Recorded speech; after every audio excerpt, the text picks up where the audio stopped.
ஓம் நமோ பகவதே வாசுதேவாய.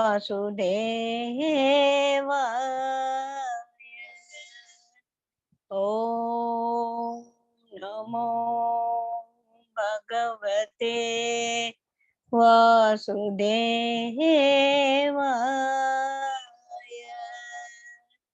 ஓம் நமோ பகவதே வாசுதேவாய.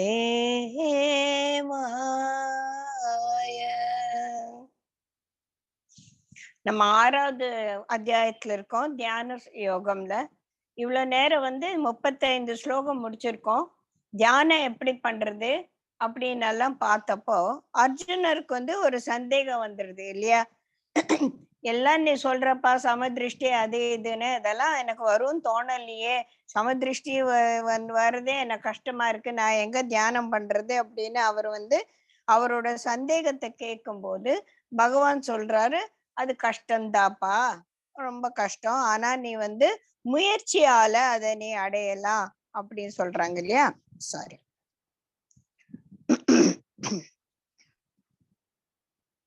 அப்ப நம்ம பார்த்தோம், சதுதீர்க காலே நயனந்தரிய சத்கார சேவிதா திருடபூமி. அதாவது விடாம சந்தோஷமா கமிட்மெண்டோட நெடுகாலம் நீ ட்ரை பண்ணா கட்டாயம் உனக்கு வரும் அப்படின்னு. அபியாசேன வைராகியேன Kaunteya you will also attain that அப்படின்னு சொன்னாரு.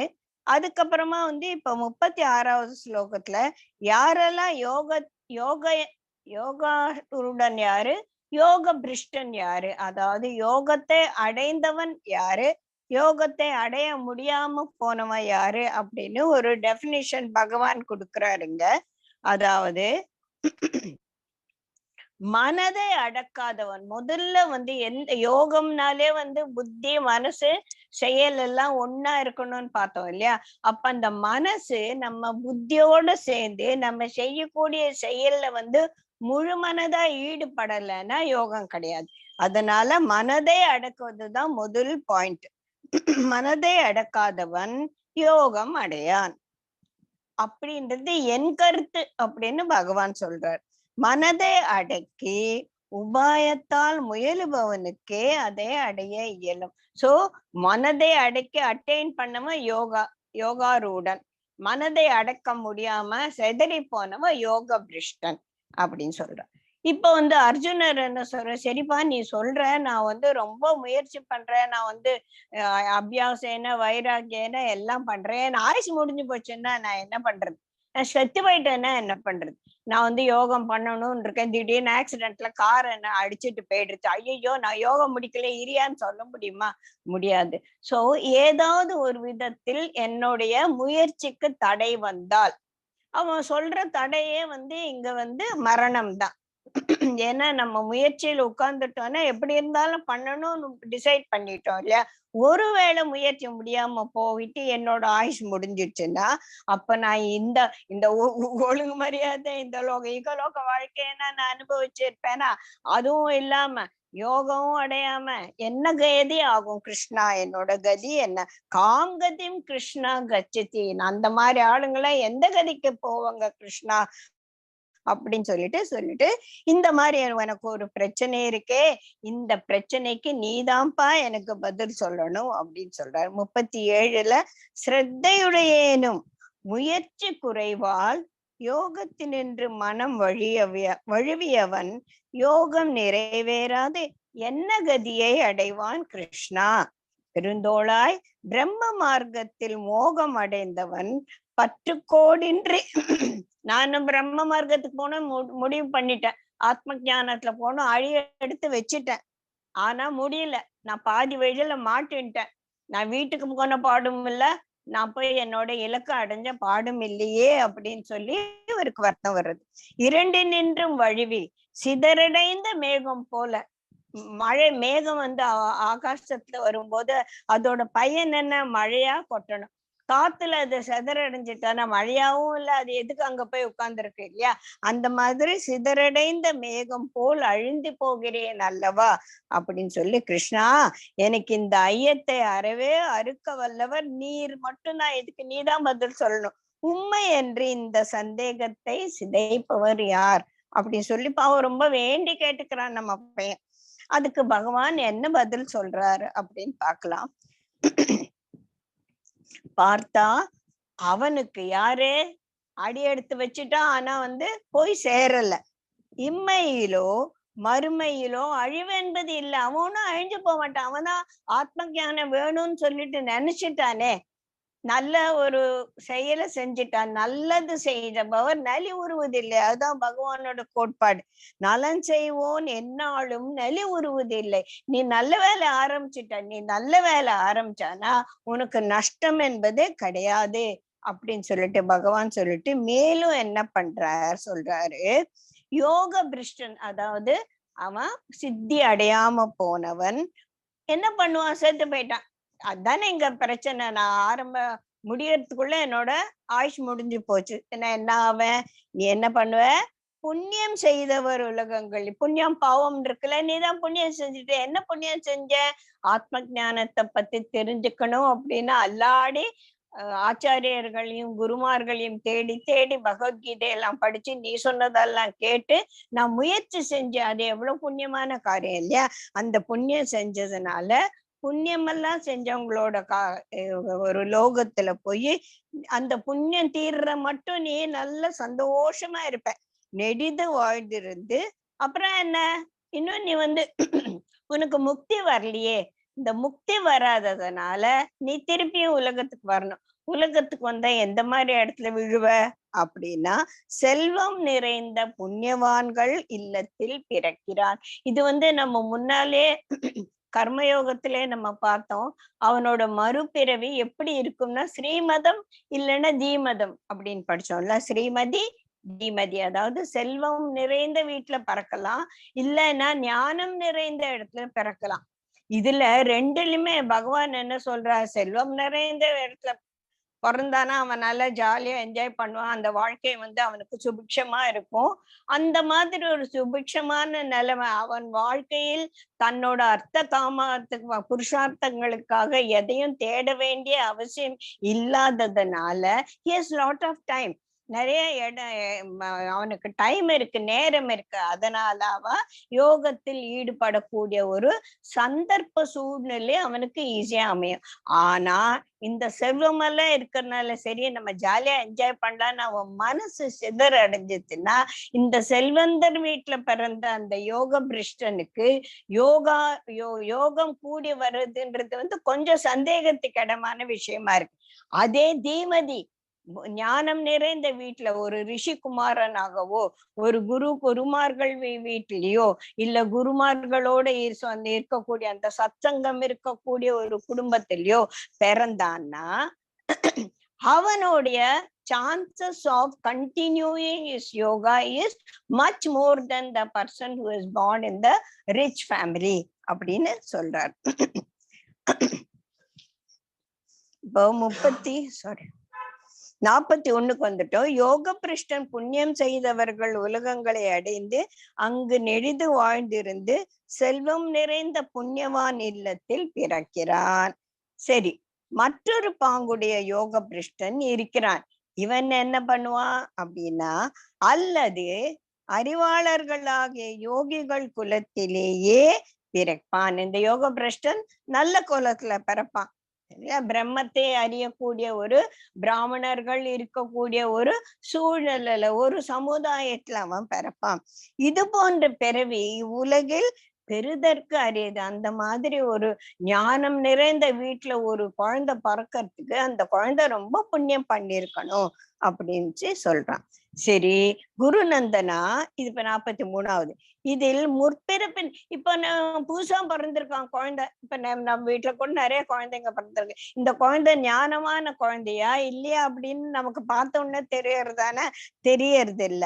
அப்போ அவன் ஒரு 12 வயசு ஆகிறதுக்குள்ள அவனுக்கு அவனோட இன்ட்ரெஸ்ட் எல்லாம் மாறும்.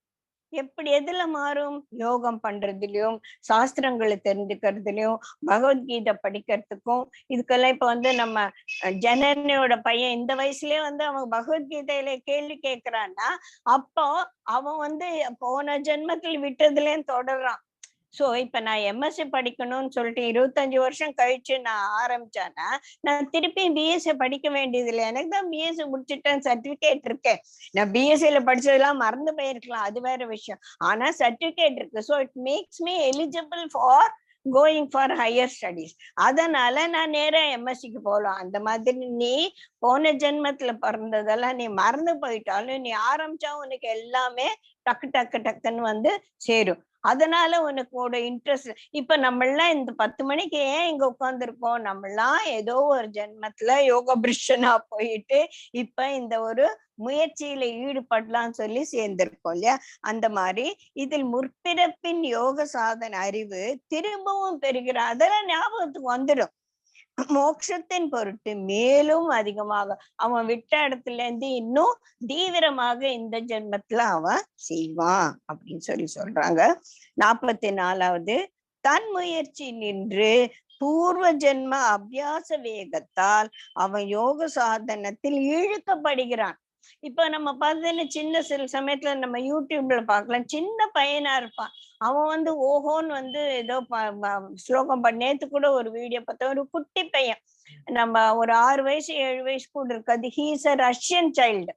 அவன் வந்து இந்த குரு பாதுகா ஸ்தோத்திரம் அவ்வளவு அழகா சொல்றான்.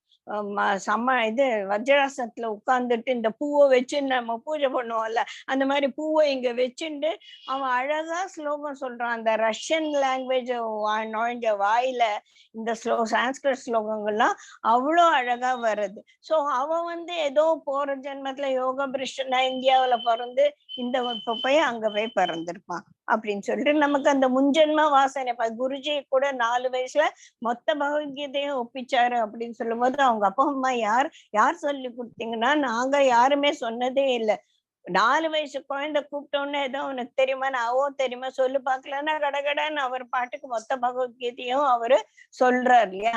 அப்போ அந்த ஜென்மத்துக்கு எப்ப இந்த ஜென்மத்திலயும் படிச்சது வந்து அவருக்கு இங்க ஞாபகம் வருது. ஓகே, தன் முயற்சியின்றி பூர்வ ஜென்ம அபியாச வேகத்தால் அவன் யோக சாதனத்தில் இழுக்கப்படுகிறான். வெறும் யோக ஆராய்ச்சியாளன் கூட வேதத்தை கடப்போம். இப்ப இவன் வந்து வேதமெல்லாம் படிக்க வேண்டாம், வேதத்தை படிச்சவனை விட இவன் வந்து மேலானவன். அதுதான் அடுத்த இன்னொரு ஸ்லோகத்துல அவர் சொல்ல போற. வேதத்தை படிக்கிறதுன்னு என்ன? வேதத்துல 16 பாகங்கள்ல 12 பாகம் வந்து கர்மகாண்டம், எப்படி வந்து யோகா யஜ்ஞம் பண்றது அப்படின்னு ஒரு பெரிய டீட்டெயில், வித்தைகள் எல்லாம் டீட்டெயில். அதை தெரிஞ்சுட்டா உனக்கு மோட்சம் கிடைக்க போறது இல்லை. You can become a good Pandit, அவ்வளவுதான். ஆனா உபனிஷத்கள் படிச்சு பிரம்மத்தை அறிந்தவன் மட்டுமே தான் முக்தி அடைய முடியும். அப்போ இவன் பிரம்மத்தை அடையணும்னு இழுக்கப்பட்டிருக்கான்ல, அவன் யோக சாதனத்துல ஈடுபட்டிருக்கான்ல, அவன் வந்து கர்மகாண்டத்தை அவன் விட்டுலாம், வாண்டாம் விட்டு. கர்மகாண்டத்தை வந்து நல்லா படிச்சவனோட இவன் மேலானவன் அப்படின்னு சொல்லிட்டு பகவான் இங்க சொல்றார். வெறும் யோக ஆராய்ச்சியாளன் கூட, யோகத்தை பற்றி அவன் ஆராய்ச்சி பண்ண ஆரம்பிச்சிருக்கான் இப்பதான், அவன் கூட வேதத்தை கடந்தவன் ஆகிறான். வேதம் படிக்க வேண்டிய அவசியமே அவனுக்கு கிடையாது. 45வது, பெருமுயற்சியுடைய யோகி பாவங்கள் அற்று புனிதனாய் பல பிறவைகளில் இதே மாதிரி சரி இந்த ஜென்மத்துல ஆரம்பிச்சோம், இப்போ இன்னும் கொஞ்சம் மேல போயாச்சு, எம்எஸ்சி முடிச்சாச்சு, சேர்த்து போயிட்டோம். அடுத்த ஜென்மத்துல பிஹெச்டி, அப்புறமா சேர்த்து போயிட்டோம், அதுக்கப்புறமா டாக்டரேட்டு, இப்படியே வந்து கொஞ்சமா பல பிறவைகளில் அவன் பக்குவம் அடைந்து ஏதோ ஒரு பிறவியில பரகதியை அடைகிறான். ஆனா அந்த எந்த பிறவியில நம்ம பரகதி அடையணும்னு இருக்கோ அது குயிக்கா வரணும்னா ஒவ்வொரு ஜென்மத்திலயும் நம்மளோட முயற்சி மிகவும் சிரேஷ்டமா இருக்கணும். சிரேஷ்டமான யோகம் பயில்பவனுக்கு சீக்கிரம் ஒரு 100 ஜென்மம் 1000 ஜென்மங்கிறது ஏதோ ஒரு 500 ஜென்மம் ஆகலாமோ என்னவோ. அப்படியா? சரி. அடுத்தது 46. இதுலதான் சொல்ற, தபஸ்விகளை விட யோகி மேலானவன். நீ தபஸ் பண்ணி பிரயோஜனம் இல்லடா யோகி. ஏன் இப்ப யோகி வந்து எப்படி தபஸ்வியை விட மேலானவனா இருக்க முடியும்? தபஸ்வி என்ன பண்ணிட்டு இருக்கான்? அவன் ஏதோ ஒரு சில சித்திகள் அடைவதற்காக முயற்சி பண்ணிட்டு இருக்கான். இவனு சித்தி பத்தி எல்லாம் ஒண்ணும் கவலை கிடையாது. யாருக்கு? யோகிக்கு. அவனுக்கு என்ன வேணும்? பரமாத்ம தத்துவத்தை புரிஞ்சுக்கணும். So he's directly gone into the final state. He wanted to reach the goal. அந்த கோல் என்னன்னு அவனுக்கு புரிஞ்சிடுச்சு. கோலை பார்த்து போக ஆரம்பிச்சுட்டான். சோ இவன் தவசிகளை விட மேலானவன். கல்வி ஞானமுடைய ஒரு பிராமணன் வந்து வேதங்கள் அப்படியே ஒப்பிக்கிறான். உபனிஷத்துக்கள் என்ன கேட்டாலும் நல்லா தெரியுது. ஆனா அவன் யோகம் செஞ்சு முக்திக்காக அவன் முயற்சி செய்யவில்லை. அதனால அந்த ஞானியை விட இந்த யோகி மேலானவன். அதனால அர்ஜுனா, நீ முதல்ல யோகி ஆயிடு அப்படின்னு சொல்லிட்டு சொல்ல. 46. தவசிகளை விட யோகி மேலானவன், கல்வி ஞானம் உடையவர்களை விட மேலானவனாக அவன் கருதப்படுகிறான். கர்மிகளை விட அவன் சிறந்தவன். கர்மயோகத்தை விட இவன் ரொம்ப சிறந்தவன். ஆகையால் அர்ஜுனா, யோகி ஆவாயாக. நீ முதல்ல யோகி ஆயிடு. கடைசி ஸ்லோகம். யார் ஸ்ரத்தையுடன் சித்தத்தை என்பால் வைத்து, இது ரொம்ப முக்கியமான யோகா, என்பால் வைத்து என்னை பஜிக்கிறானோ அவன் யோகிகள் எல்லோரும். இந்த யோகம் யோகி வேற மேல இருக்கான், அவன் எடுத்துட்டு அபெக்ஸ்ல வச்சாச்சு. அந்த யோகிய கூட என்ன மனசுல வச்சுக்கோ. அது வந்து அடுத்த அத்தியாயத்துல இருந்து அங்கேருந்து ஆரம்பிக்க போறார். ஸ்ரத்தாவான் மகத்தேன அந்தராத்மனா மாம் பஜதே சக சர்வேஷாம் யோகினாம் அப்பி யுக்தமாக. அவன் யாரு? எல்லா யோகிகளையும் விட உத்தமமானவன். யாரு? என்ன என்கிட்ட மனசு கொடுத்துட்டான்.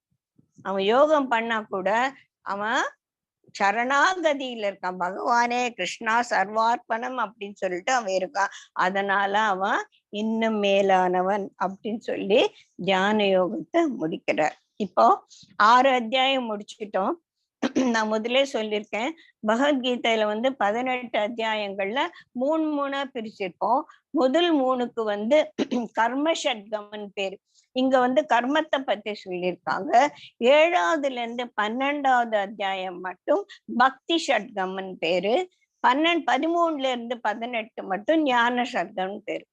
இப்ப வந்து நம்ம சொல்லியிருக்கோம், வேதங்கள்ல வந்து ஒவ்வொரு 4 வேதங்கள் வந்து ஒவ்வொரு வேதத்துக்கும் ஒரு மகா வாக்கியம் உண்டு அப்படின்னு சொல்லுவோம். மகா வாக்கியம்னா அந்த வேதத்தோட மைய கருத்து. அதுல சாம வேதத்துல இருக்கக்கூடிய மைய கருத்து தத்துவம் அசி. தத்துவம் அசி.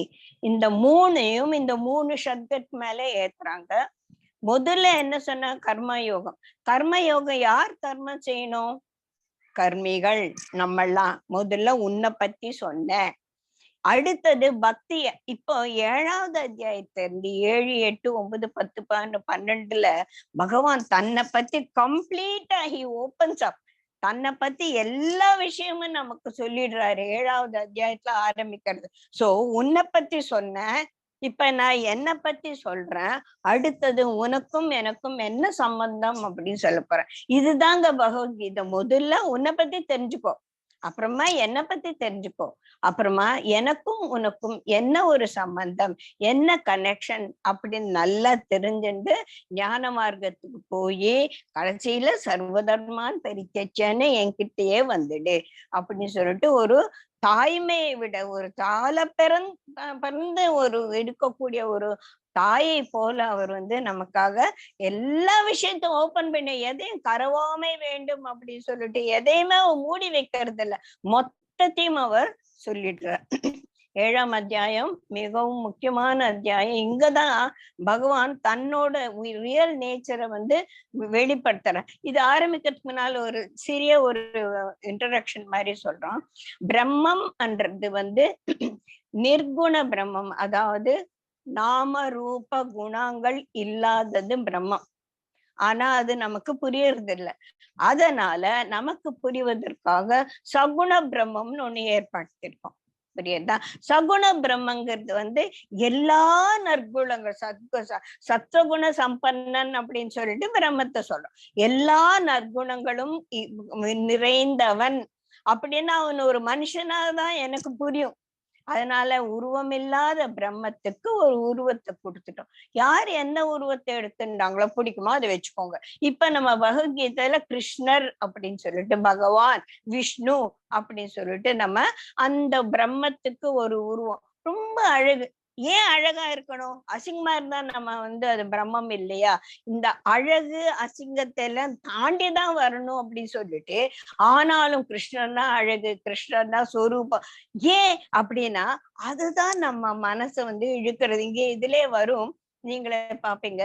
இப்ப வந்து ஊதுவத்தி புகை வந்த உடனே நமக்கு யாரோ வீட்டுல தீபம் ஏத்தி வச்சுட்டாங்க, சாயந்தரம் விளக்கேத்திட்டாங்க போல இருக்கு அப்படின்னு நினைப்போம் இல்லையா? ஒரு சாக்கடை நாத்தம் வந்தா நம்ம பகவான் ஞாபகம் வருமா? வரத ஏச்சிய யார்தான் நம்ம கதவு மூட மாட்டோமா அப்படின்னு வேற எண்ணம் போகும். சோ அந்த உயர்ந்த சிந்தனைகள் வரணும் அப்படின்னும் போது நம்மளோட சென்சஸ்கெல்லாம் வந்து ஒரு உன்னதமான ஒரு ஸ்டிமுலேஷன் வேண்டியிருக்கு. ஒரு பகவானை பத்தி பாடுறது, பகவானை பத்தி ஒரு அழகான உருவத்தை பாக்குறது, அந்த பூஜை புனஸ்காரம் செய்யும் பூக்கள் அதோட வாசனை வர்றது அப்படின்னு இருக்கும்போது நம்ம மனது அதுல கூடிய. சோ இதுதான் வந்து ரெண்டு ஆஸ்பெக்ட் ஆஃப் பிரம்மா, பரா அபரா. உயர்ந்த ஒரு பார்ட் ஆஃப் பிரம்மன், அதோட ஒரு அபரா ஸ்தூல சூக்ஷ்ம அப்படின்னு சொல்லிட்டு இப்ப நம்ம பகவான வந்து நம்ம ரெண்டு பரமாத்மாவை நம்ம ரெண்டு விதமா பார்த்து இதுல இருந்து காலை எடுத்து வச்சு அதுல போய் நம்ம பிடிக்கணும். புரியுதுங்களா? சோ எடுத்த உடனே நமக்கு வந்து நிர்குண பிரம்மத்தை புரிஞ்சுக்க முடியறது இல்லை. அதனால முதல்ல பகவானே தன்னை வந்து ஒரு சகுன ஸ்தூலமா வந்து முதல்ல எக்ஸ்பிளைன் பண்றார். அது பார்க்கலாம். 7வது அத்தியாயம் ஞான விஞ்ஞான யோகம். ஸ்ரீ பகவான் உவாச்ச பார்த்தா மயி மயி ஆசக் மனஹா மதாச்ரயः யோகம் யுஞ்சன் மாம் சமக்ரம் அசம்சயः யதா ஞாஸ்யசி தத் ஸ்ருணு. என்னோ சொல்ல போறார். எதை தெரிஞ்சப்புறமா உனக்கு வேற எதுவும் தெரிய வேண்டிய அவசியம் இல்லையோ அத நான் சொல்ல போறேன், கேட்டுக்கோ. ஐயோ இன்னும் நிறைய சொல்ல போறார் போல இருக்கு. என்ன சொல்றார் பார்த்தா, அசக்தமனாக என்பால் இசைந்த மனத்தினாய் மதாச்ரயக என்னையே அடைக்கலமாக நினைச்சுண்டு யோகம் யுஞ்சன் யோகத்தை பயின்று மாம் சமக்ரம் என்னை பத்தி முழுமையா அசம்சயக கொஞ்சம் கூட மிச்ச மீதி இல்லாம எதை தெரிஞ்சுட்ட அப்புறமா உனக்கு தெரிஞ்சுக்க வேண்டியது எதுவும் இல்லையோ அத நான் உனக்கு சொல்ல போறேன். இன்னைக்கு பார்க்கலாம். பார்த்தா என்பால் இசைந்த மனத்தினாய் என்னிடத்து அடைக்கலம் புகுந்தவனாய் ஐயமர என்னை முற்றும் அறிந்து அறிவது எங்கனம் என்று நான் சொல்ல கேள. நான் என்னை பத்தி முழுசா உனக்கு என்ன தெரியணுமோ அத நானே சொல்றேன், யாரும் சொல்லணும், நானே உனக்கு சொல்றேன் அப்படின்னு சொல்ற. இந்த சில வேர்ட்ஸ் எல்லாம் வந்து நம்ம இங்க முதல்ல புரிஞ்சுக்கணும். மதாச்ரய என்னையே நீ வந்து சிந்தனையோட ஃபுல் சிந்தனையா என்னை பத்தி இருக்கணும். அப்படின்னா எப்படியா? நான் வேற வேலையெல்லாம் செய்ய வேண்டாமா? இப்ப வந்து யோகத்தை பெயருக்குள்ள நம்ம இந்த சன்னியாச யோகம் பூண்டு அதே இருக்கிறவங்க அவங்க கதி வேற, அதெல்லாம் நமக்கு இப்ப வேண்டாம். நான் என்ன பண்ணணும் அப்படின்னா, இப்ப வந்து அர்த்த காம பகுதியில இருக்கக்கூடிய ஒரு சம்சாரி அவன் என்ன பண்ணணும்? ஃபார் எக்ஸாம்பிள் ஒரு ஐஐடி ப்ரொஃபஷனல் எடுத்துக்கிறான். அவன் வந்து நாளைக்கு ஒரு பிரசன்டேஷன் கொடுக்க போறான். அந்த பிரசன்டேஷன் கொடுத்து நல்லதா அதை எல்லாரும் ஒத்துண்டு அது அப்ரிஷியபிளா இருந்தானா அவனுக்கு வந்து ப்ரமோஷன் கிடைக்கும். ப்ரமோஷன் கிடைச்சா அவனுக்கு வந்து இன்கம் இன்க்ரீஸ் ஆகும். இதுதான் ஒரு சிச்சுவேஷன் வச்சுக்கலாம். சரியா? இப்ப ராத்திரி வந்து அவன் கஷ்டப்பட்டு நாளையோட பிரசன்டேஷனுக்கு அவன் ப்ரிப்பேர் பண்றான். ப்ரிப்பேர் பண்ணிட்டு அப்புறமா என்ன பண்ணணுங்கிறான் பகவான்? மதாஸ்ரய என்கிட்ட விட்டுடு. எதை என்கிட்ட விட்டுடு? அந்த நீ நாளைக்கு செய்ய போறிய ஒரு கர்மம் அதோட பலனை என்கிட்ட விட்டுடு. அதனால கீர்த்தி வேணும் நீ நினைச்சுட்டு இருக்க, ப்ரமோஷன் வேணும், அதுக்கப்புறமா உனக்கு வந்து அதுல இருந்து உனக்கு ஒரு இன்கிரிமெண்ட் வேணும்னு நினைக்கிற, இதெல்லாம் கீர்த்தி. இதையும் மனசு வச்சுக்காத. சோ கர்ம பலனையும் மனசு வைக்காத.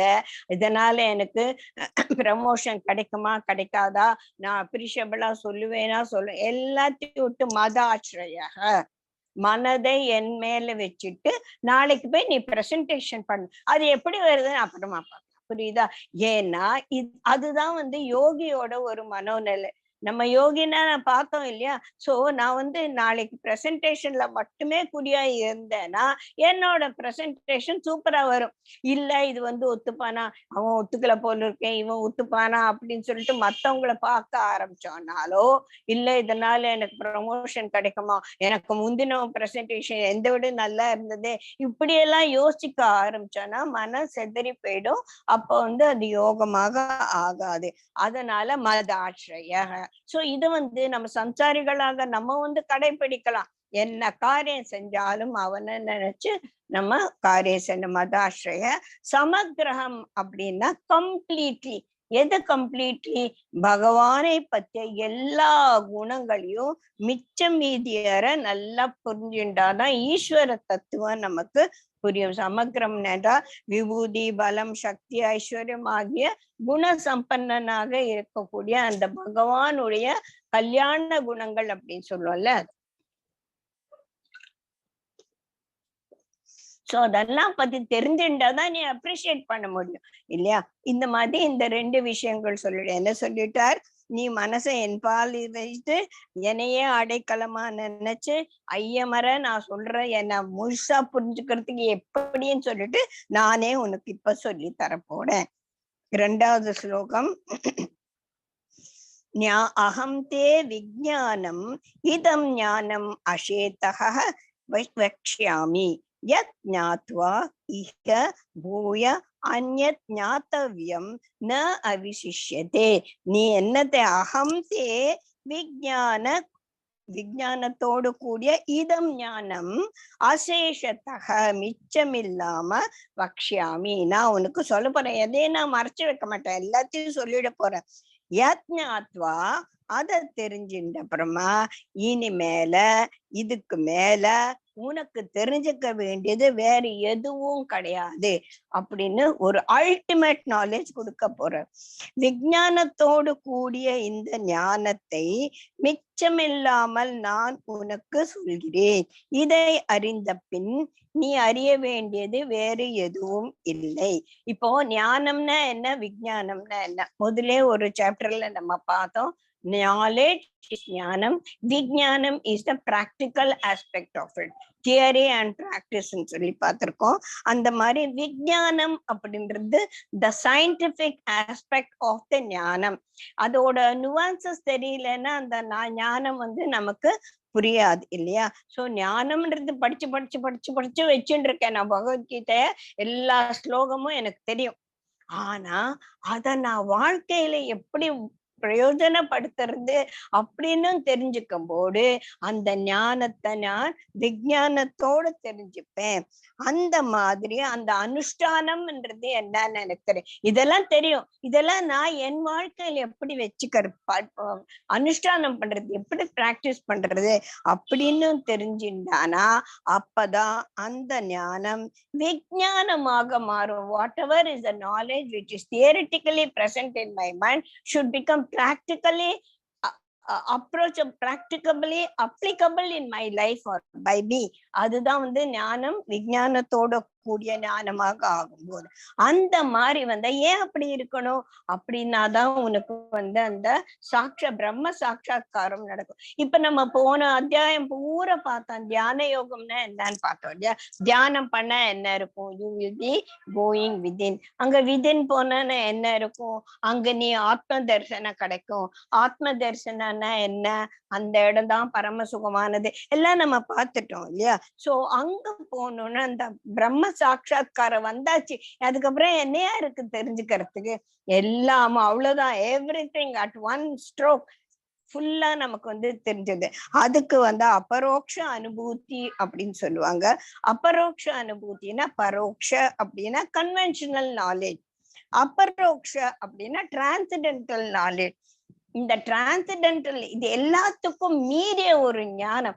அந்த ஞானம் வந்த அப்புறமா இதெல்லாம் நான் அதுக்கப்புறமா நான் சாம்பார் எப்படி வச்சேன்னா சாம்பாரே வைக்காட்டாதான் என்ன, நான் கெமிஸ்ட்ரி படிச்சாதான் என்ன, படிக்காட்டவே பண்ண, நான் பகவத்கீதை படிச்சா என்ன, பகவத்கீதை படிக்காட்டல என்ன, எதுக்கு இந்த பகவத்கீதை எல்லாம் படிக்கணும், எதுக்கு சாஸ்திரங்கள் படிக்கணும், எதுக்கு உபநிஷத்தை புரிஞ்சுக்கணும் அப்படின்னா பிரம்மம்னா என்னன்னு தெரிஞ்சுக்கிறதுக்கு. நான் தான் பிரம்மத்தை நேர்லயே பார்த்துட்டேன். அதுதான் அபரோக்ஷ அனுபூதி. You have just come in to the highest thing face to face. அதுக்கப்புறம் தெரிஞ்சுக்க வேண்டியது என்ன இருக்கு? ஒண்ணுமே இல்ல.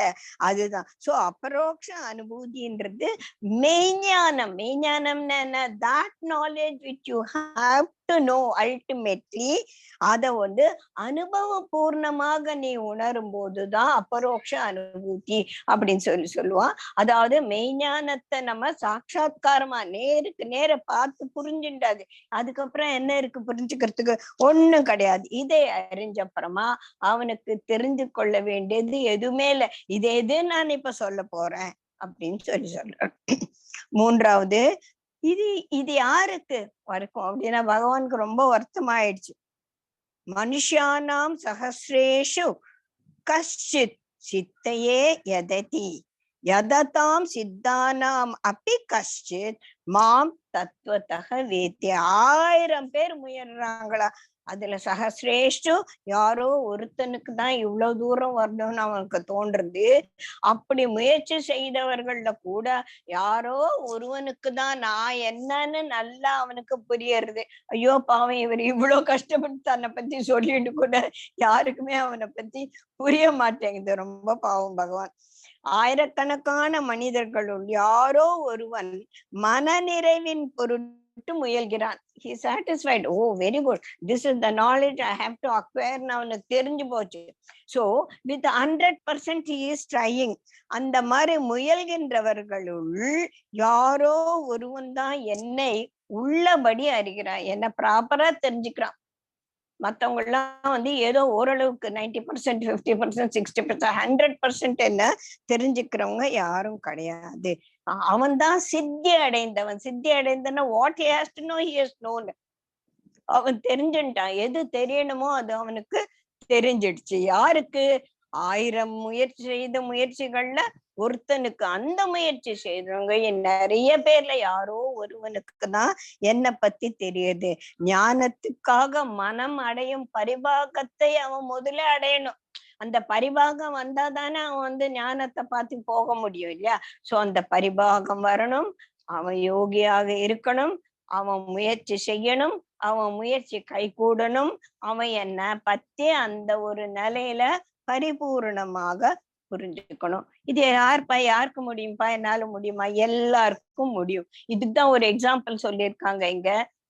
காசி அன்னபூர்ணி கோயில், காசி விஸ்வநாதன் கோயில் விட்டாங்க, யாரும் பிரசாதம் தர மாட்டாங்க. காசி அன்னபூர்ணி நமக்கு சாப்பாடு கொடுக்கறதுக்காக இருக்கா. அங்க பிரசாதம் கொடுப்பாங்க. கூட்டம் முண்டி அடிச்சுட்டு நம்மள அப்படியே செவத்தோட செவடா பல்லியா நம்ம ஒட்டின்னு இருக்கோம். ஆனா நமக்கு இதுல எங்கடா நமக்கு பிரசாதம் கிடைக்க போகுதுன்னா இல்ல. காசி அன்னபூர்ணா தேவி கோயில்ல எல்லாருக்கும் பிரசாதம் கிடைக்கும். முதல்ல கிடைக்குமா, நிறைய கிடைக்குமா, ஒரு பருக்கு கிடைக்குமா தெரியாது, ஆனா கிடைக்கும். எப்போ எப்படியோ கிடைக்கும். அந்த மாதிரி உனக்கு இந்த சித்தி கிடைக்குமா, ஞான சித்தி வருமா, அப்ரோக்ஷ அனுபூதி வருமா? கட்டாயம் வரும். எப்ப வரும்? ஏதோ ஜென்மத்துல வரும். அதான் 84,000 யோனிகளை நம்ம மாறி மாறி மாறி பிறக்க போறோமே இல்லையா? ஏதோ ஒரு ஜென்மத்துல கட்டாயம் வரும். எல்லாம் ஒரு மனுஷனா பிறந்துட்டா உனக்கு மனுஷனா ஏன் பண்ணும்? கஜேந்திர மோட்சமே கிடைச்சது இல்லையா? நீ மனுஷனா பிறக்கிறதாலும் சரி, அவன் இல்ல யானையா இருந்தாலும் உனக்கு அந்த ஒரு குடிப்பினை இருந்தானா கட்டாயம் கிடைக்கும். யாருக்கும் குடிப்பினை இல்லைன்னு யாருமே கிடையாது. எப்பேற்பட்ட பாவியையும் பகவான் என்ன பண்றார்? பண்படுத்தி பண்படுத்தி பண்படுத்தி மேலும் மேலும் மேலும் பிறவிகள் கொடுத்து சம்சாரத்துல போட்டு துவைச்சு எடுத்து அவனை சுத்தம் பண்ணி தன்கிட்ட அவர் சேர்த்துக்கிறார். சோ எல்லாருக்கும் இந்த அப்ரோக்ஷ அனுபூதி கிடைக்கும். எப்பனா கிடைக்கும். அதுக்காக என்ன பண்ணணும்? நம்ம முயற்சி செய்துட்டே இருக்கணும். முதல்ல இப்ப சொல்ல போறார், தன்னை பத்தி அவரு எக்ஸ்பிளைன் பண்ண போறார். சொல்றார், ஈசனை உள்ளபடி அறிவதற்கு முதல்ல அவனோட இந்த நிர்குணத்தை விட்டுருங்க, முதல்ல அந்த சத்துவகுண சம்பன்னனை பத்தி நம்ம தெரிஞ்சுக்கலாம். he is made up of both gross and subtle. பிரகிருதி புருஷன், இந்த பரம புருஷனை பத்தி 9வது அத்தியாயத்துல நிறைய பார்க்க போறோம். சோ பிரகிருதி என்பது மேட்டர், பிரம்மா பரமம், பிரம்மாங்கிறது எனர்ஜி.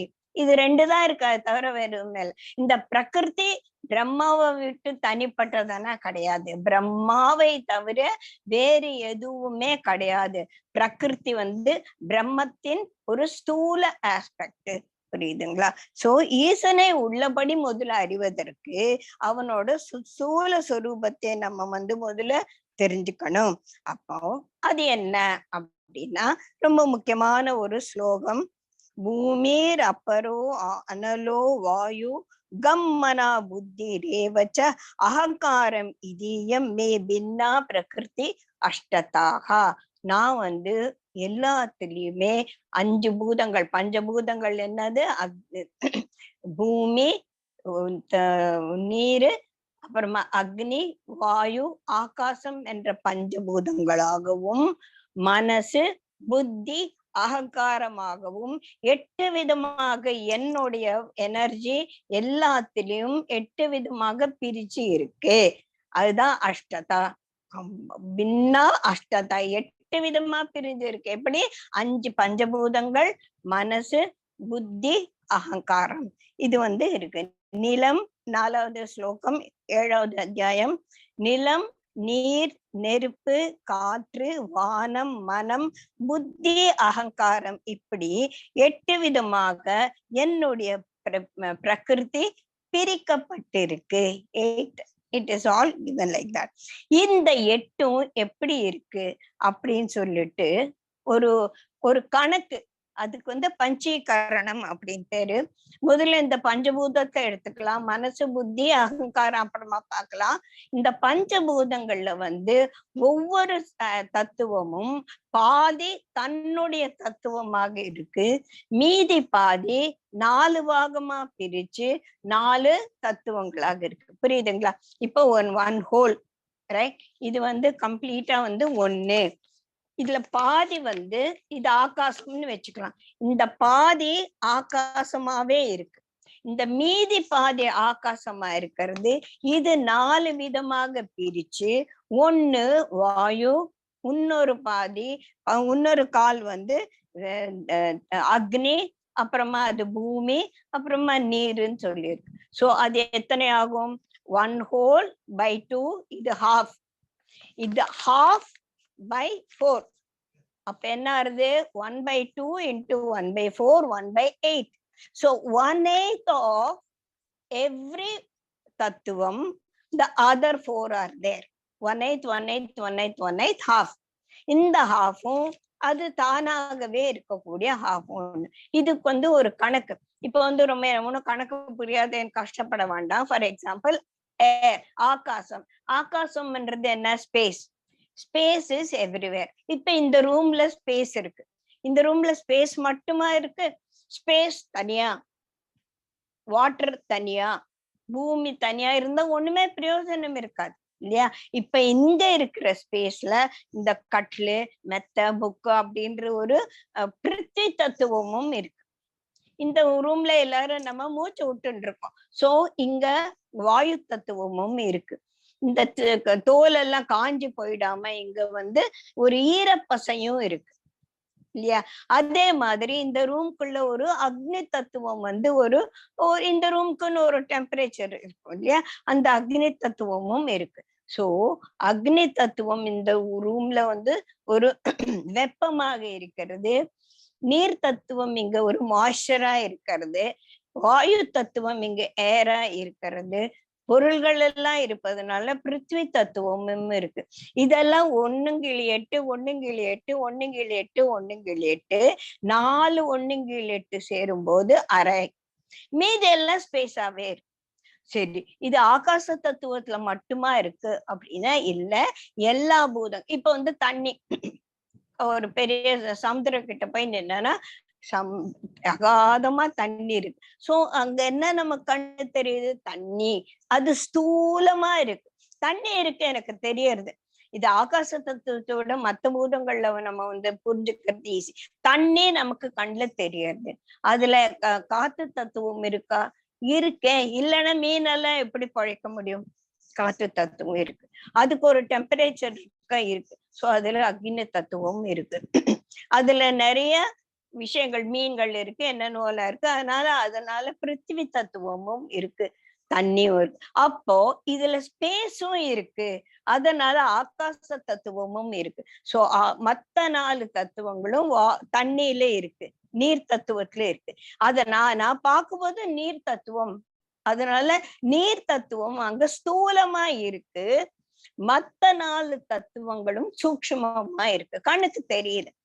அதே மாதிரி பூமி எடுத்து நம்ம விவசாயியோட பூமியில போய் நிலத்துல போய் நின்னோம்னா பூமி தத்துவம். அதுல காத்து இருக்கு. இல்லைன்னா செடி வேற எப்படி இருக்கும்? அதுல காற்று தத்துவம் இருக்கு, ஈரப்பதமும் இருக்கு, அதுல உஷ்ண பதமும் இருக்கு, அதுக்குள்ள மண்ணுக்குள்ள ஸ்பேஸும் இடமும் இருக்கு. இல்லைன்னா ஸ்பேஸ் எப்படி அழிக்க முடியும் இல்லையா? சோ அங்க பூமி தத்துவம் என்பது ஸ்தூலமாக இருக்கிறது, மத்த 4 தத்துவங்களும் சூக்ஷமமாக இருக்கு. இதுக்குதான் பஞ்சீகரணம் அப்படின்ட்டு. இது இந்த 8 விதமா இருக்கக்கூட பஞ்சபூதங்கள்ல 5 பார்த்துட்டோம் நம்ம. மத்த 3 என்ன? மனம், புத்தி, அகங்காரம். இப்போ மனசுல புத்தியும் இருக்கு, அகங்காரமும் இருக்கு. அகங்காரத்துல புத்தியும் இருக்கு, மனசும் இருக்கு. புத்தி மனசோடவும் வேலை செய்து, அகங்காரமும் இருக்கு. எப்படி அப்படின்னா, இந்த மனசு புத்திக்குள்ள நிறைய விஷயங்கள் பதிவாயிருக்கு. அதுக்கெல்லாம் நம்ம வாசனா அப்படின்னு சொல்லுவோம் இல்ல. இந்த மனப்பதிவுகள் எங்க இருக்கு? மனசுல. இந்த மனப்பதிவுகள்ல ஒரு புரிதல் இருக்கு. அதுதான் புத்தியாக நான் வேலை செய்யுது. இப்ப எனக்கு பகவத்கீதைனா ஒரு மனப்பதிவு இருக்கு. சோ அதை இப்ப நான் புஸ்தகத்தை எடுத்தேன்னா அதுதான் இது அப்படின்னு நான் ரெக்கலெக்டட். அப்ப புத்தி அந்த இடத்துக்கு போய் அதை கொண்டு வருது. சோ மனசு அது புத்தியோட சேர்ந்து வேலை செய்யுது. புத்தி மனசுல இருந்து மனப்பதிவுகளை எடுத்துக்கிட்டு ஒரு காரியம் செய்யறதுக்கு நான் என்ற அகங்காரம் இருக்கணும். நான் இல்லைன்னா நான் எப்படி வேலை செய்ய முடியும்? நான் இப்ப சாயந்தரம் என்ன பண்ண போறேன்? நான் பகவத்கீதை சொல்ல போறேன். யாரு? நானு. அப்ப நான் என்பதே இல்லைன்னா நான் எப்படி இந்த புத்தியும் மனசையும் உபயோகப்படுத்த முடியும்? சோ நான் என்ற அகங்காரத்தில் மனமும் புத்தியும் இருக்கு. மனசு அகங்காரத்தோட தான் இருக்கு. அதுல புத்தி அது டிஸ்கிரிமினேட் பண்ணிட்டே இருக்கு. புத்தி மனசுல இருந்து பதிவுகளை எடுத்துக்கிறது, அகங்காரத்தின் உதவியாக வேலை செய்கிறது. சோ இங்கேயும் இந்த 8 விதத்திலையும் சூக்ஷ்மமான இந்த 3லயும் ஒவ்வொன்னுக்குள்ள ஒண்ணு இருக்கு, ஸ்தூலமான இந்த 5லயும் ஒண்ணுக்குள்ள ஒண்ணு இருக்கு. ஸ்தூலமா ஒரு பாதியும் சூக்ஷ்மமான மறுபாதியுமாக இருக்கிறது அப்படின்னு சொல்லிட்டு தான் இங்க சொல்றோம்.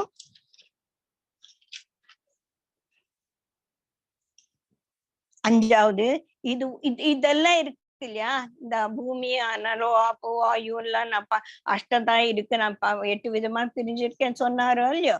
இது என்னோட கீழான பிரகிருதி, ரொம்ப மேலான பிரகிருதி கிடையாது. இது அபரா. இதை தவிர மேலான பிரகிருதி எனக்கு இருக்கு. அது சரி. இதுவோ என்னுடைய இது நம்ம பஞ்சீகரணம் பண்ணி புரிஞ்சுட்டு இருக்கோம்ல, இது என்னுடைய கீழான பிரகிருதி. இதனின்றும் வேறானது உயிர் ஆவதும் ஆகிய என்னுடைய மேலான பிரகிருத்தியை முதல்ல தெரிஞ்சுக்கோ. இப்ப புரிஞ்சுண்டியா? ஸ்தூல தத்துவத்தை புரிஞ்சுண்டியா?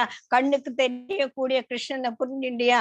இதுக்கு மேல கண்ணுக்கு தெரியாம இருக்கக்கூடிய அந்த ஜீவ போதத்தையும் நீ புரிஞ்சுக்கணும் அப்படின்னு சொல்றாரு. அந்த ஜீவ போதமாக இருக்குது இல்லையா, பரமாத்ம தத்துவமாக. இதெல்லாம் மேட்டர். இந்த matter, for matter to exist there must be energy. அந்த எனர்ஜி தாண்டா இந்த மேட்டரை தாங்குது. அது எனர்ஜியா இருக்கிறது அபரா. இந்த மேட்டரா இருக்கிறது வந்து அப்பரா, இது கீழான பிரகிருதி, அது என்னுடைய மேலான பிரகிருதி. அது எது?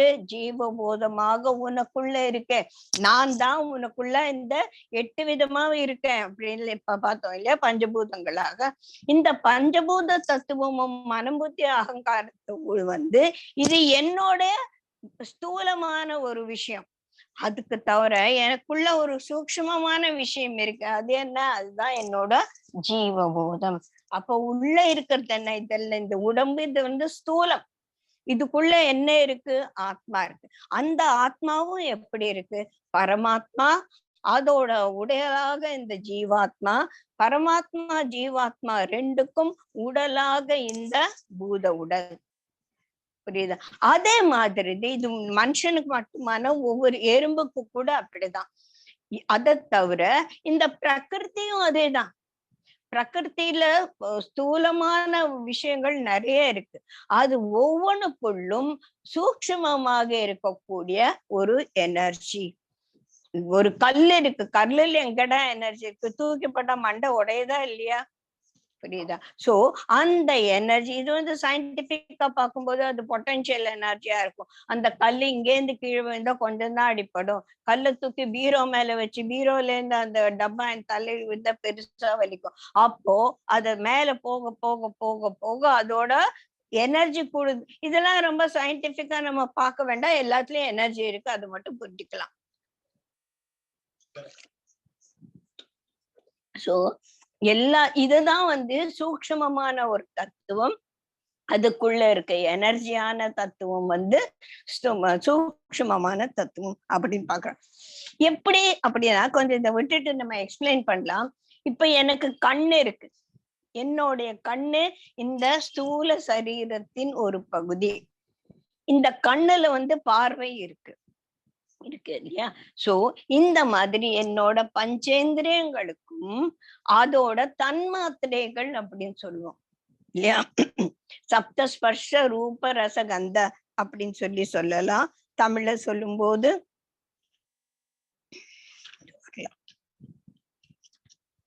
சுவை, ஒளி, ஊறு, ஓசை, நாற்றம் அப்படின்னு சொல்லுவோம்.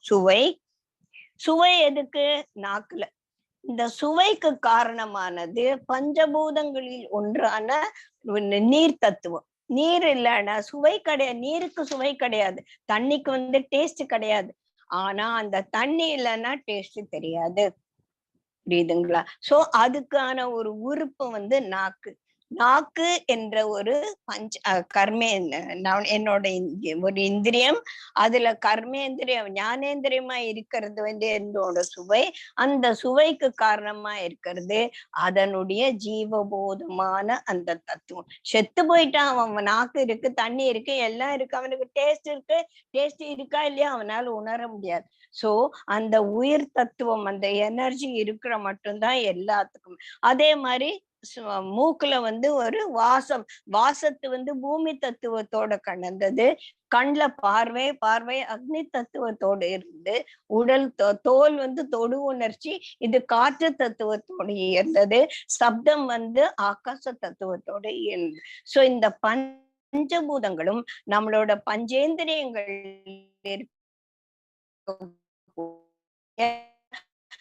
தன்முதலைகள் சொல்லக்கூடிய அவனுடைய விஷயங்களுக்கு ஒரு பின்புலமாக இருக்கிறது.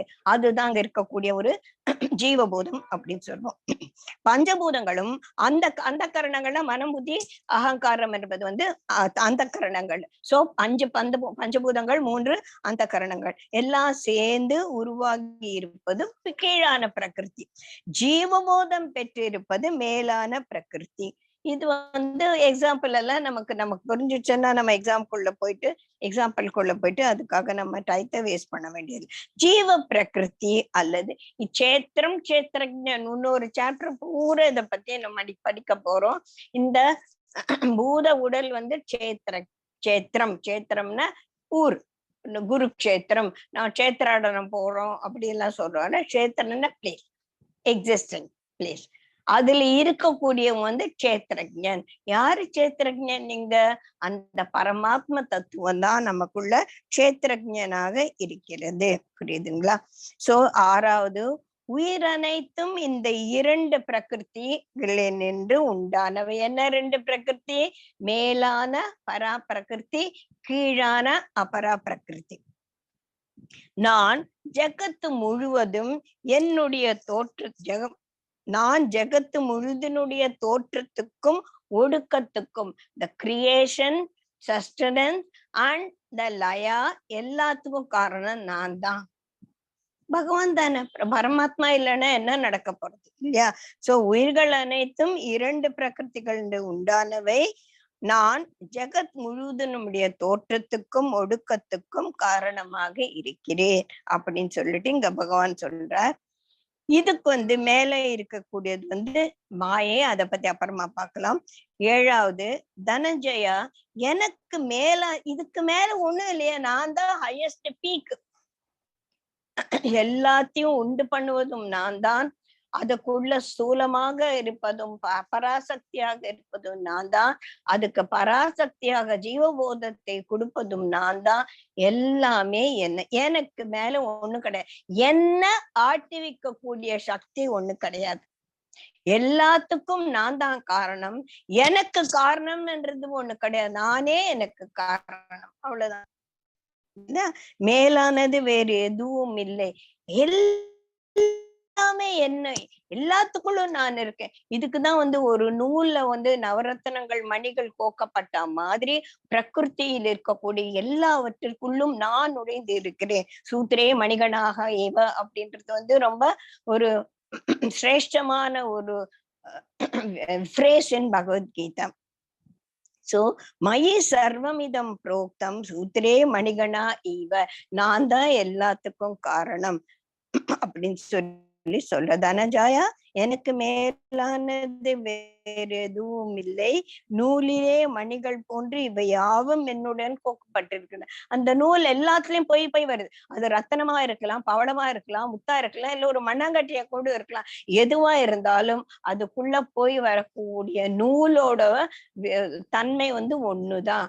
அந்த மாதிரி எல்லாத்துக்குள்ளும் இருப்பவன் நான் தான் அப்படின்னு சொல்லி சொல்றார் பகவான் இங்க.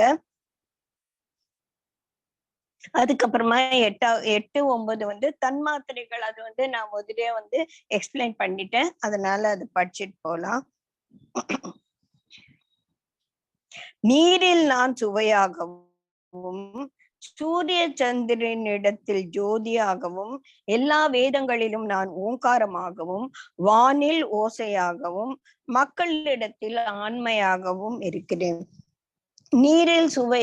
நீரில் சுவை என்னடா டேஸ்ட்ல, வாட்டர் ஹஸ் நோ டேஸ்ட் அப்படின்னு சொல்லிட்டு ஸ்கூல்ல சொல்லி தராங்களே அப்படின்னா, நீர்ல தனியா டேஸ்ட் கிடையாது. ஆனா டேஸ்ட்னு ஒண்ணு வேணும்னாலே உனக்கு அதுக்கு அங்க அந்த வாயில அந்த எச்சிலுங்கிறது ஊறணும். இல்லைன்னா ஒரு டேஸ்டும் இருக்காது, மண்ணை தூக்கி வாயில போட்ட மாதிரி இருக்கும். கோவிட் வந்தவங்களுக்கெல்லாம் நிறைய எக்ஸ்பீரியன்ஸ் இருக்கும் இல்லையா? நல்லா பயங்கரமா வந்தான வாயை மண்ணு போட்ட ஒரு இட்லிய வாயில போட்டா மண்ணு மாதிரி இருக்கு. ஏன்னா அங்க வாயில அந்த எச்சிலே சுரக்காத போது இட்லிய போட்டு முழுங்கு சாப்பிடுன்னு என்ன வாய் நிறைய இவ்வளவு மண்ணை போட்ட மாதிரி இருக்கு. ஒண்ணு அதை மெல்றதுக்கு கூட ஒண்ணும் கிடையாது. மிக்சியில எல்லாத்தையும் போட்டு நம்ம தண்ணி ஊத்துனாதான் அது அறப்படும் இல்லையா? அந்த மாதிரி இங்க தண்ணி இல்லாதனால அந்த கஷ்டமெல்லாம் பட்டு எழுந்தாச்சு. ரைட்டா? சோ தண்ணியில சுவையாகவும், சூரிய சந்திரன். இப்ப அந்த காலத்துல ஒளி கொடுக்கக்கூடிய சூரியன் சந்திரன், ராத்திரில நட்சத்திரங்களும் சந்திரனும், பகல்ல சூரியன், வேற விதமான அவங்களுக்கு ஒரு ஒளி கொடுக்கக்கூடிய ஒரு சமாச்சாரமே இல்லைன்னா அக்னி. சோ அக்னி, சூரியன், சந்துரு தான் நம்ம பார்க்கும்போது இந்த வேதங்கள்லயும் உபநிஷத்துகள்லயும் மேல மேல சொல்லப்படும். சோ அந்த மாதிரி அதுல ஜோதியாகவும், எல்லா வேதங்களிலும் ஓங்காரம். இந்த ஓங்காரத்தை பத்தி நிறைய பேசலாம். நான் இப்ப ரீசெண்டா மாண்டூக்கிய உபநிஷத்தை படிச்சேன். அதை ஒரு 2 நிமிஷம் ஷேர் பண்ணிக்கலாம். ஏன்னா ஓங்காரம் ஒரு பிரணவ மந்திரம், அதுதான் அதை முருகர் தான் அதுக்கு எக்ஸ்பிளனேஷன். என்ன ஓம் அவ்வளவுதானே, இதுல என்னப்பா எக்ஸ்பிளனேஷன் கொடுக்க போற அப்படின்னு ஒண்ணும் புரிய மாட்டேங்குது. அது ஒரு பெரிய விஷயம். ஆ உ அகரம், உகாரம், மகரம் அப்படின்னு சொல்லுவோம். அக்கரம் இந்த வாய்ஸ் பாக்ஸ்ல ஆரம்பத்துல வாய் திறந்தாலே வரக்கூடிய ஒரே ஒரு நாதம் வந்து ஆதான் இல்லையா. சோ இத நம்ம பிடிச்சு கிள்ளிட்டா அப்படின்னு வரும். எங்க இருந்து வருது? இங்க இருந்து வரும். அப்படின்னு வாய் மூடிட்ட அப்புறமா எந்த ஒரு சொல்லும் வெளியில வராது. ஒலி எழுப்பலாமே ஒழிய சொல் வராது. மூடி. சோ ஆ என்ற ஆரம்பத்துக்கும் என்ற முடிவுக்கும் இடைப்பட்ட அந்த உக்காரம் தான் வந்து அங்கேருந்து உருண்டுட்டு வந்து இவ்வளவு மட்டும் வருது. இதுக்குள்ளதான் எல்லா சொற்களும், அது நீ சான்ஸ்கிரிட் இருந்தாலும் சரி, தமிழா இருந்தாலும் சரி, ஜெர்மனா இருந்தாலும், ரஷ்யாவா இருந்தாலும், சைனாவா இருந்தாலும், எந்த ஒரு லாங்குவேஜ், இதுக்கு வந்து லாங்குவேஜ் பேரியரே கிடையாது. எந்த ஒரு லாங்குவேஜ்லயும் ஒரு வார்த்தை வரணும்னா ஆரம்பம் அகாரம், முடிவு மகாரம். வாய் மூடிட்ட அப்புறமே நீ என்ன செஞ்சாலும் ஒரு வார்த்தை வராது. வார்த்தை வரணும் அப்படின்னா நம்ம வாயை திறந்துதான் ஆகணும். சத்தம் வரணும் அப்படின்னா ஓக்கல் கார்டை நம்ம ஆக்டிவேட் பண்ணிதான் ஆகணும். ஓக்கல் கார்டு ஆக்டிவேட் ஆன உடனே வரக்கூடியது இல்லாம நம்ம இங்கிலீஷ்ல ஏஐஓயு வவுல்னு சொல்லுவோம் இல்லையா. வவுல் இல்லாம எந்த ஒரு சவுண்டும் ஒரு வார்த்தைக்கு கிடையாது இல்லையா. அந்த மாதிரி எல்லாவற்றுக்கும் ஆரம்பமாகவும் முடிவாகவும் இருக்கிறது வந்து ஓங்காரம். சோ அதனாலதான் அது வந்து நாத பிரம்மம் அப்படின்னு சொல்லுவோம். ஓங்காரம் தான் எல்லாம், அதுதான் எல்லாத்துக்கும் பேசஸ். அதை தவிர சவுண்ட் வைப்ரேஷன் கிடையவே கிடையாது. If you see the sound வைப்ரேஷனோட ஆரம்ப ஃப்ரீக்வன்சி எண்ட் ஃப்ரீக்வன்சி அதுக்குள்ள ஓங்காரம் இருக்கு. அதனால்தான் அதுக்கு வந்து பிரணவம் அப்படின்னு பேரு, நாத பிரம்மம் அப்படின்னு சொல்லி சொல்லுவோம். இத பத்தி இன்னும் நிறைய விஷயங்கள் இருக்கு, அது இப்ப நமக்கு தேவையில்லை. வானில் ஓசையாக ஸ்பேஸ்ல தான் வந்து அந்த நாதம் என்றது வரும் அப்படின்னு சொல்லி பார்த்தோம். இதுல 3 பார்த்தாச்சு. அடுத்த 2 அடுத்த ஸ்லோகங்கள்ல வருது. மண்ணில் நறுமணம், ஸ்மெல் வந்தாலே நான் சொன்னேன் இல்லையா, எர்த் பிரின்சிபல் தான் ஸ்மெல்லுக்கு காரணம். தீயில் சுடராகவும், கண்ணு பார்க்கணும்னா அதுக்கு வந்து அந்த அக்னி தத்துவம் இருக்கணும். எல்லா உயிர்களிலும் உயிர்ப்பாகவும், தபஸ்விகளின் தபஸாகவும். தபஸ்விகளின் தபஸை இவங்கடா இருக்கிறது அப்படின்னா, whatever we are trying, whatever we achieve by trying something, that has to be given by the Brahman. பிரம்மன் கொடுக்காம நமக்கு எதுவுமே வராது. நான் ஒரு முயற்சி செய்யலாம், ஆனா அந்த முயற்சி பலிதம் மாறதுக்கு அவன் அருள் இருக்கணும் அப்படி சொல்லுவோம் இல்லையா. சோ அவனுங்கிறது வந்து இங்க நமக்குள்ள இருக்கக்கூடிய அந்த ஜீவ தத்துவம். சோ உயிர்களின் எல்லாத்துக்குமே நான் தான் காரணம். சோ இங்க அடுத்தது 9ல இருந்து 12 மட்டும் உயிர்களின் சிறப்புகள் ஈசனிடமிருந்து வந்தவை அப்படின்னு சொல்லி சொல்றாங்க. அதுக்கப்புறமா நம்ம அந்த மாயா பிரின்சிபல் போறோம். அதை நம்ம அடுத்த கிளாஸ்ல பாக்கலாம். 10. ஜெய் குருதேவ்.